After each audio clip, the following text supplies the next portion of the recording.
Hauzi Bosem na conduct toba class 10 examination amadi Kosem na conduct toba 11 amasung 12 ki examination pangthok liba sida pamdaba thodok sing thokna ba Khuman United Clubs and Maira Paibi Association Kukungka Mayang Imphal amadi Kukma Women Wing gi kangbuna exam center sing da koina chatuna yengshali haina Khuman United Clubs and Maira Paibi Association Women Wing gi secretary Thangjam Rebecca Laimana phongdorakli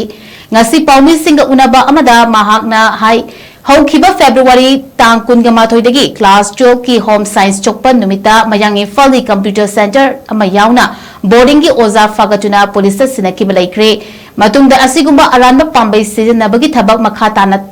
thengnaba thoklabadi Kukma mayang Imphal na lokhatpa thabakta masana tekchak pujagadabani haiki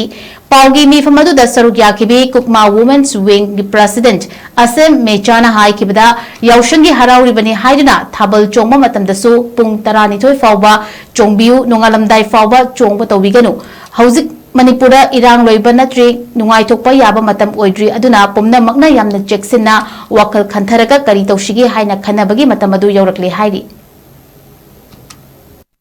Hojik chathariba class 10 11 amadi 12 examination gi kogi tawru bibam dida ko mayang Imphal da center tariba school sing gi akoi bada kogi environment ki khongban chen bagi kogi sugumba yamna yengbada nungai taba ekta traffic jam hoiba lambi da dagi mi myam kochan ba rung lang ba nupi yausang kumhai madona tawba tawba thabak sing ase koi ngasi gi khudaktagi ngasi gi numisagi khudaktagi lepi wa wafam myam thamjari aduga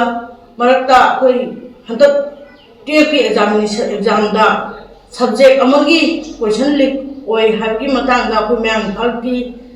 computer center ma phaba na singbagi kaimba thodo athokra chu leigre aduna siguma thabak sing je koi Kukma mayang Imphal na koi gi Sukimatik kan na koi tawida na ba adagi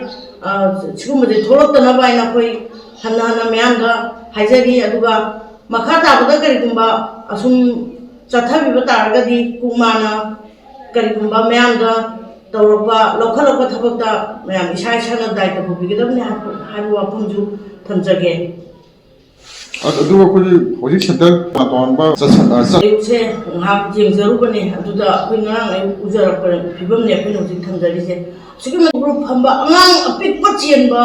mama bau ja howi ila pala yimbo ila tongno kum isa da tin de kala bu le ga ai ajine ta angang bi ta dagi mu sorok tana yaushangi thabal paisa thatpagi aduna